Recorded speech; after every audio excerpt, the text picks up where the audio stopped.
अस्सलामुअलैकुम। आज हम बना रहे हैं फालसे का शरबत।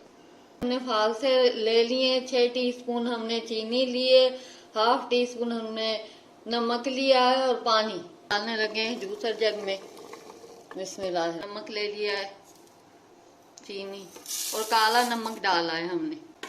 बिस्मिल्लाहिर्रहमानिर्रहीम। पानी। शरबत को ब्लेंड करने लगे हैं। बिस्मिल्लाहिर्रहमानिर्रहीम।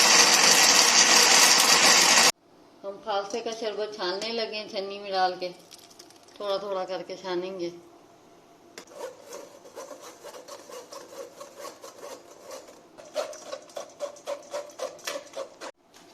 फालसे का शरबत बन गया है और अभी हम सर्व करने लगे हैं और लगे हैं। बिस्मिल्लाहिर्रहमानिर्रहीम।